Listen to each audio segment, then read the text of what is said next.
ഈശംശായിക്ക് സ്തുതിയായിരിക്കട്ടെ. ജീവിത വിജയവുമായി ബന്ധപ്പെട്ട ധ്യാനചിന്ത നമ്മൾ തുടരുന്നു.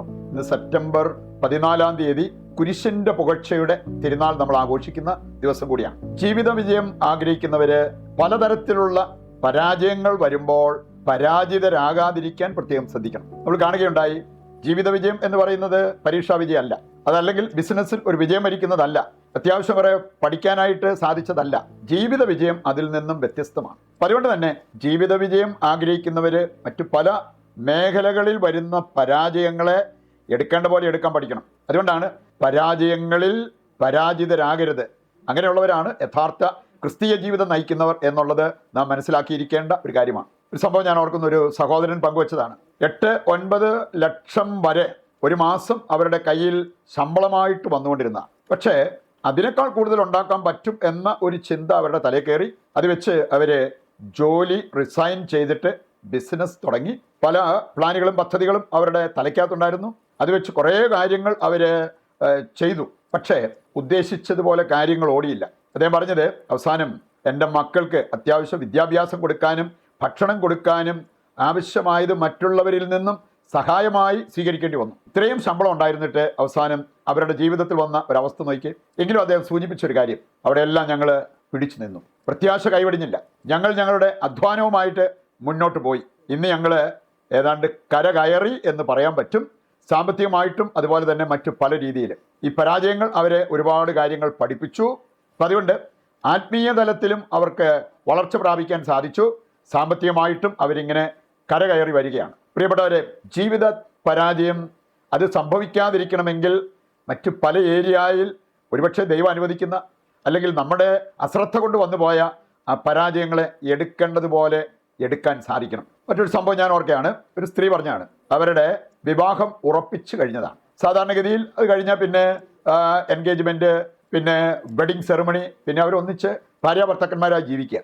ഉറപ്പിച്ചു കഴിഞ്ഞ് ഏതാനും ദിവസങ്ങൾ കഴിഞ്ഞപ്പോൾ മാറിപ്പോയി ആ കല്യാണം. ഇവർ പറഞ്ഞൊരു കാര്യം എൻ്റെ ചങ്ക് പൊട്ടുന്നത് പോലത്തെ അനുഭവമായിരുന്നു. കാരണം അവളും വീട്ടുകാരും എല്ലാം വിചാരിച്ചിരുന്നത് ഈ വിവാഹം നടക്കും. പക്ഷെ അവൾ സൂചിപ്പിച്ചൊരു കാര്യം, കുറച്ച് നാളുകൾ കൊണ്ട് ഒരു കാര്യം ദൈവം എനിക്ക് വെളിപ്പെടുത്തി തന്നു. ആ വിവാഹം നടക്കുമായിരുന്നെങ്കിൽ ഞാനൊരു മാനസിക രോഗിയുടെ ഭാര്യയായിട്ട് ഒരുപക്ഷെ എൻ്റെ ജീവിതകാലം മുഴുവൻ കഴിയേണ്ടി വന്നേനെ. അങ്ങനെ ഒരു ദുരവസ്ഥയിൽ നിന്നും എന്നെ രക്ഷിക്കായിരുന്നു ആ കല്യാണം മാറിപ്പോയത്. ഇവിടെ നമുക്കറിയില്ല, ഓരോ കാര്യങ്ങൾ നമ്മുടെ ജീവിതത്തിൽ സംഭവിക്കുമ്പോൾ അത് നമ്മുടെ നന്മയ്ക്ക് വേണ്ടിയായിരുന്നോ അല്ലയോ എന്നുള്ളത്. സുഭാഷിതങ്ങൾ 14:12 നമ്മൾ വായിക്കുന്നുണ്ട്, ശരിയെന്ന് നിനക്ക് തോന്നുന്നത് ചിലപ്പോൾ നിന്നെ മരണത്തിലേക്ക് നയിക്കുന്ന ഒരു കാര്യമാകാം. അതുകൊണ്ട് എനിക്ക് തോന്നിയാൽ പോരാ, ദൈവം എൻ്റെ ജീവിതത്തിൽ അനുവദിക്കുന്നത് എപ്പോഴും എൻ്റെ നന്മയ്ക്ക് വേണ്ടിയാണ് എന്നുള്ള ആ ഒരു തിരിച്ചറിവുള്ളവർക്കാണ് ജീവിതത്തിൽ പരാജയം സംഭവിക്കാതിരിക്കുക. ഇക്കാര്യങ്ങൾ മനസ്സിൽ വെച്ചുകൊണ്ട് ഏതാനും ചില കാര്യങ്ങൾ വചന വെളിച്ചത്തിൽ നാം മനസ്സിലാക്കിയിരിക്കുന്നത് നല്ലതാണ്. ഒന്നാമത്തെ കാര്യം, പരാജയങ്ങൾ വരുമ്പോൾ, സഹനം വരുമ്പോൾ നഷ്ടധൈര്യരാകരുത്. 1 പത്രോസ് 4-12 മുതൽ 16 വരെയുള്ള വചനഭാഗം വായിക്കുമ്പോൾ ഇക്കാര്യം വ്യക്തതയോടെ കർത്താവ് നമ്മളെ പഠിപ്പിക്കുന്ന കാര്യമാണ്. അപ്രതീക്ഷിതമായതെന്തോ വന്നാലെന്ന പോലെ പരിഭ്രമിക്കരുത്. അതുപോലെ തന്നെ നീ അതിൽ ലജ്ജിക്കരുത്. നിനക്ക് ദൈവം അനുവദിച്ച ആ സഹനത്തിൽ ലജ്ജിക്കരുത്. ഇതെല്ലാം ഇവിടെ ദൈവവചനം നമ്മെ ഓർമ്മിപ്പിക്കുന്ന കാര്യമാണ്. രണ്ടാമതൊന്ന്, സഹനത്തിലെ നിധി കാണാൻ നാം പഠിക്കണം. അങ്ങനെയുള്ളവർ ഒരിക്കലും സഹനത്തെക്കുറിച്ച് പരാതി പറയത്തില്ല. സഹനത്തിൻ്റെ പരാജയത്തിൻ്റെ പേരിൽ ജീവിത പരാജയം ഏറ്റെടുക്കേണ്ടി വരില്ല. ലീമായിലെ വിശുദ്ധ റോസ് സൂചിപ്പിച്ച ഒരു കാര്യമുണ്ട്, ദൈവമേ എന്നെ കൂടുതൽ കൂടുതൽ സഹനങ്ങൾ ഏൽപ്പിക്കുക, ഒപ്പം സഹിക്കാനുള്ള ശക്തിയും കൃപയും എനിക്ക് നൽകുക. ഈ പ്രാർത്ഥനയുള്ളവർക്ക് ഏതെങ്കിലും ഒരു സഹനത്തിന് മുമ്പിൽ പരാജയപ്പെടാൻ പറ്റുമോ? സുഭാഷിതങ്ങൾ 20:30 വചനം എടുക്കുമ്പോൾ അവിടെ പറഞ്ഞിട്ടുണ്ട്, സഹനത്തിൽ ഒരു നിധി ഒളിഞ്ഞു കിടപ്പുണ്ട്. അവിടെ പറഞ്ഞിരിക്കുന്നത്, മുറിപ്പെടുത്തുന്ന താഠനകൾ ദുശീലങ്ങൾ നിർമ്മാർജ്ജനം ചെയ്യാൻ നമ്മെ സഹായിക്കും. കനത്ത അടി മനസ്സിൻ്റെ ഉള്ളറകളെ ശുദ്ധീകരിക്കും. ഈ നിധി കണ്ടെത്തിയവരാരും സഹനത്തിൻ്റെ പേരിൽ പരാതി പരിഭവം പറഞ്ഞ് നടക്കത്തില്ല.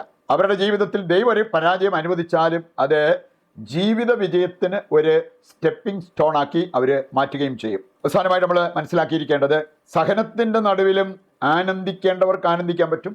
അപ്പസ്തോല പ്രവർത്തനം 13-ാം അധ്യായം അതിൻ്റെ 50 മുതൽ 52 വരെ വായിക്കുമ്പോൾ പൗലോസും ബർന്നബാസും അവര് വലിയ സഹനത്തിലൂടെ കടന്നുപോയി. പക്ഷേ സഹനത്തിൻ്റെ നടുവിൽ ആനന്ദിക്കുന്ന ശിഷ്യന്മാരെ അവിടെ നമുക്ക് കാണാൻ പറ്റും. 3 കാര്യങ്ങൾ ഒന്നിച്ചു പോകുന്ന കാര്യങ്ങളായിട്ടാണ് ഈ വചനഭാഗം നമ്മെ പഠിപ്പിക്കുക. സഹനം, പരിശുദ്ധാത്മാവ്, ആനന്ദം.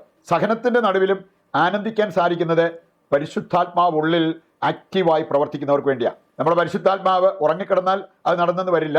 നമ്മുടെ ഉള്ളിൽ ആക്റ്റീവായിട്ട് പ്രവർത്തിക്കണം. പ്രിയപ്പെട്ടവരെ, ഇക്കാര്യങ്ങൾ മനസ്സിലാക്കിക്കൊണ്ട് അതൊരു അഭിഷേകമാക്കി മാറ്റുവാൻ നമുക്ക് പ്രതിഷ്ഠാ ജപത്തിൽ പങ്കുചേരാം. പരാജയം മൂലം നിരാശയിൽ ഇന്ന് കുടുങ്ങിക്കിടക്കുന്ന വ്യക്തികളുണ്ട്. അവർക്ക് വേണ്ടി പ്രത്യേകമായിട്ട് നമുക്കൊരു കോമൺ നിയോഗമായിട്ട് ആ നിയോഗം വെച്ച് പ്രാർത്ഥിക്കാം. മനുഷ്യന്റെ വിജയം ദൈവത്തിൻ്റെ കരങ്ങളിലാണെന്ന് അരുൾ ചെയ്ത ദൈവമേ, അങ്ങയെ കൂടാതെ ഞങ്ങൾക്കൊന്നും ചെയ്യാൻ കഴിയുകയില്ലെന്ന് ഞങ്ങൾ വിശ്വസിക്കുകയും ഏറ്റുപറയുകയും ചെയ്യുന്നു. ഞങ്ങളുടെ അധ്വാനം ഫലമണിയേണ്ടതിന് അവിടുത്തെ ആശീർവാദം ഞങ്ങൾക്ക് നൽകണമേ. ഞങ്ങളുടെ എല്ലാ പ്രവൃത്തികളും ദൈവവിചാരത്തോടെ ആയിരിക്കാനും ഞങ്ങളുടെ എല്ലാ സംരംഭങ്ങളും വിജയം കാണാനും അങ്ങയുടെ സഹായവും സംരക്ഷണവും ഞങ്ങൾക്ക് നൽകണമേ.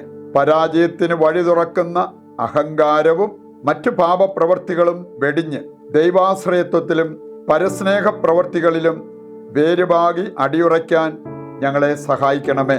മറ്റെന്തിനേക്കാൾ ഉപരിയായി ജീവിത വിജയം ലക്ഷ്യമാക്കാനും അങ്ങയുടെ സഹായത്താൽ അത് കൈവരിക്കാനും ഞങ്ങൾക്ക് കഴിയട്ടെ. ആമേൻ. ഇതിൻ്റെ എല്ലാ ആവശ്യങ്ങളും ഇന്നത്തെ നമ്മുടെ എല്ലാ പ്രവർത്തനങ്ങളെയും ദൈവകരങ്ങളിൽ ഏൽപ്പിച്ച് താഴ്ന്ന സ്വരത്തിൽ കർത്താവിനെ സ്തുതിച്ചുകൊണ്ട് ദിവ്യകാരുണ്യത്തിൻ്റെ ആശീർവാദം സ്വീകരിക്കുവാനും നമുക്ക് ഒരുങ്ങാം. യേശുവേ നന്ദി. Hallelujah, hallelujah. കർത്താവേ, ഇന്നേ ദിനം അങ്ങയുടെ പക്കലേക്ക് ഞങ്ങൾ ഉയർത്തുന്ന എല്ലാ പ്രാർത്ഥനാ വിഷയങ്ങളും അവിടുന്ന് കൈക്കൊള്ളണമേ. ഈശോയെ, അവിടുത്തെ അനുഗ്രഹത്താൽ ഞങ്ങളുടെ ജീവിതം വിജയം കാണുവാൻ അങ്ങ് വരുത്തണമേ എന്ന് ഞങ്ങൾ പ്രാർത്ഥിക്കുന്നു. Hallelujah, hallelujah, hallelujah. യേശുവേ നന്ദി, യേശുവേ നന്ദി.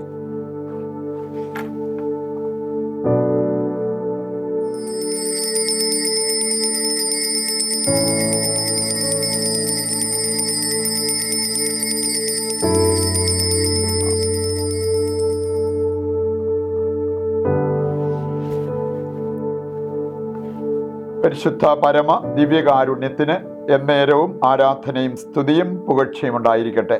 ഈശോ മിശിഹായ്ക്ക് സ്തുതിയായിരിക്കട്ടെ. ദൈവം നിങ്ങളെ സമർത്ഥമായി അനുഗ്രഹിക്കട്ടെ.